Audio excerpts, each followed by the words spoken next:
kube isicelo khona seminyaka ke nje sabantu kade becela njengoba ukuthi nje abantu kade becela kuye ukuthi nje ke benzele lolu hlobo lomculo othi nje ukwehluka nonestyle esehlukile bakithi kulo kajwayelekile.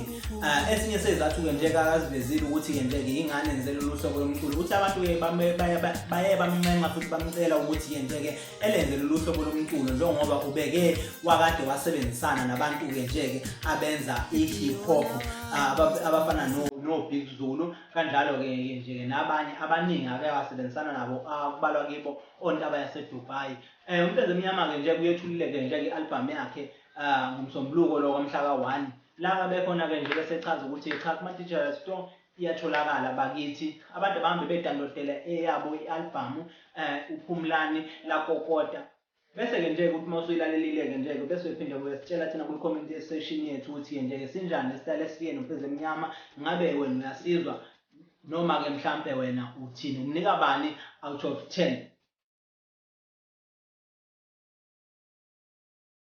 Ungelo V esimazi kakhulu emculweni kaMaskandi useshayeke nje ke ibuye emculweni emva kwesikhathi eside enyamalalile singezwa lutho ke oqhamuka ngakuyena. Usephinde ke nje wabuya ke nje ubuya ke nje kulokhu ke nje ngegenre eyehlukile kunale esimaziyo emculweni kaMaskandi useyibiza ngo V. Okusolala nje ke nakhona namaHemis na athi ke uzoshaya i-hip hop kulokhu njengoba ekhipha ekulindeleke ukuthi ekhiphe ke nje isingle track yakhe ngomsombuluko nalesibheke kuyo.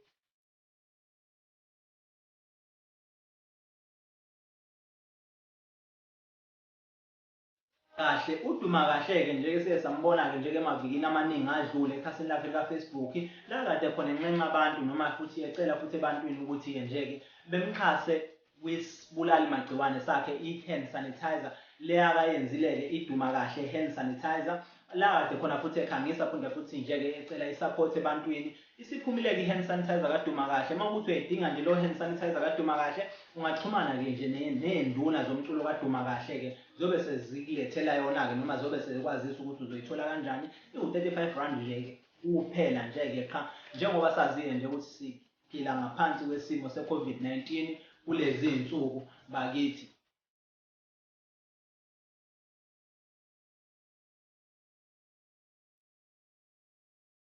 Esingangeminyaka ewu-102 uma ngabe ubala ubuyele emuva kuke kwaba ke nje nepandemic ukuthi ayicishe ifane ke nje ke ncamashi nayo i-COVID-19 le yona ke ekade igama layo ke nje ekade ibizwa nge-Spanish flu esibalelwa lapho esinebalo esabantu abahaqwa yilo leli gciwane le-Spanish flu. Abantu ababalelwa laphana ngaphansi noma nje ngaphezulu ka-500 million bese kuthi nje abantu abadlula emhlabeni balaphana ku-50 million.